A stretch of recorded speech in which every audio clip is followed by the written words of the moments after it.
nursing staffing agency reached out to me with a problem. Their lead generation flow costs them up to 4 hours daily, and they need to get more leads. But I was able to build out a system for them that gets them more leads, and they just spend 10 minutes on it daily. So let me show you how I did it. Their flow involves searching for businesses locally, doing some Google search, then searching for some contact person through LinkedIn and whichever sources they can use, storing the contact information of these businesses in their spreadsheet, from which they craft out different messages and reach out to them. So armed with that information, I drew up the stages for the automation, because it has to be able to search for these businesses in a particular area, get contact persons to reach out to, and render all those information in a Google Sheet. The stages for this development is, first of all, the search, being able to find these potential partners. So for that, I used SerpAPI. Then the next process is to be able to extract the domain from the results the SerpAPI is going to give us, and find contact person. So for that, I used hunter.io. It's a very impressive software, and it helps gather a lot of information about contact persons from their websites and from across the internet.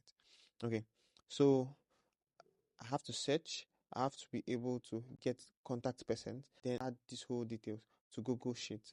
But before that, I have to ensure that I'm not adding a contact, a particular website or a particular contact multiple times. So starting from the top, this process gets all the records already existing in the Google Sheet, and I don't want to run it multiple times, so I decided to put it at the start of the automation so that it just does that before the whole flow starts. Now the next thing is to aggregate the data. So when the data usually comes, what n8n does is it would run the automation as many times as the return data, because it's trying to run it for each of the return data. So I had to use the aggregate node so that it's just one data and it doesn't have to run multiple times.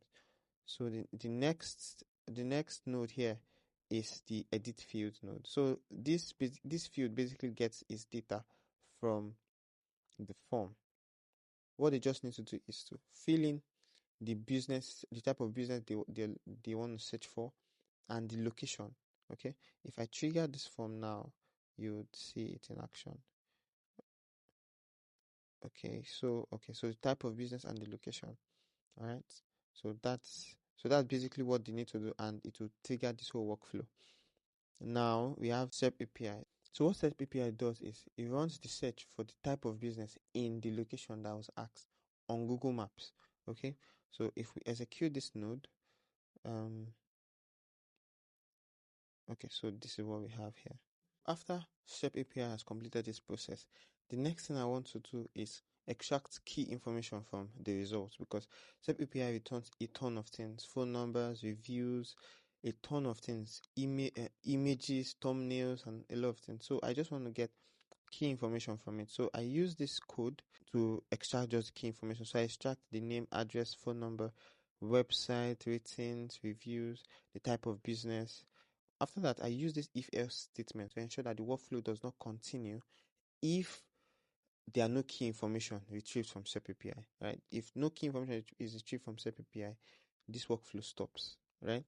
So as you can see here, we found some information, right? So we'll move on to the next node. So now, from this domain extractor, I try to ensure that I only work with businesses that their domain names are attached, like SerpAPI returns the domain name, because sometimes the email might be missing, phone number might be missing, the domain might be missing, right? It's a search and it's an automated search, so sometimes some details might be missing, but we try to ensure that whether the details are missing or not, the businesses can get consistent flow of data and solid information, solid data, not just random and not just random and unusable data, right?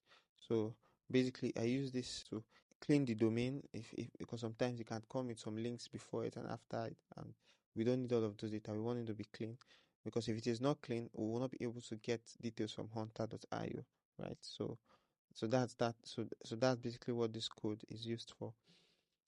Okay, so now we see we got we retrieved 20 items, but after cleaning up the domain, we have just 17. Okay. Now, the next node is the hunter.io. So this wait node basically tries to ensure that the information passed to hunter.io happens after some intervals, because due to rate limits, we can't just research the whole businesses and the whole process at once. Remember, we have 17 items to research here. So running this hunter.io node, it starts searching using the domain names that we've returned from the SerpAPI and we have cleaned. It starts searching for all of those. It starts searching those domains for contact information of different businesses and all that. Okay, so it will take some time because of this wait node, right? It will be sending them more after some intervals and all that, so it will take some time. Okay, so it has completed now. The domain name is correct, so it has returned a ton of data too, right? So we have to clean it out and just choose the amount of information we want. The next is to extract key information from hunter.io, because we don't just need all the information on hunter.io to flow through. Okay, so let's execute this node.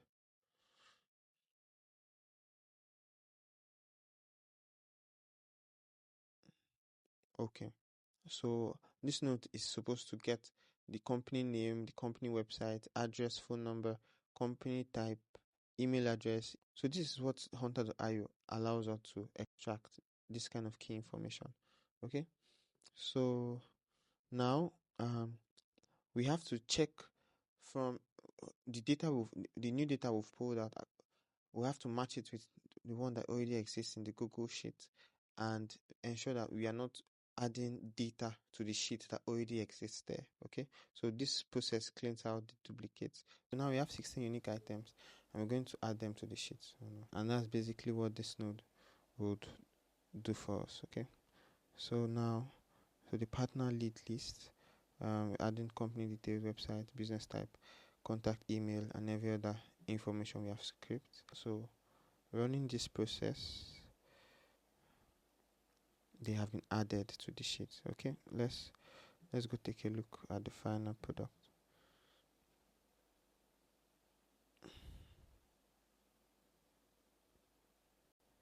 Okay, so these are some data that already existing in the sheets. Okay, but the new data that was added started from here down. So the nursing agency, contact email, the date it was scraped, and all of those information. After this automation has been set up for them, they don't need to hire more people to increase the amount of leads.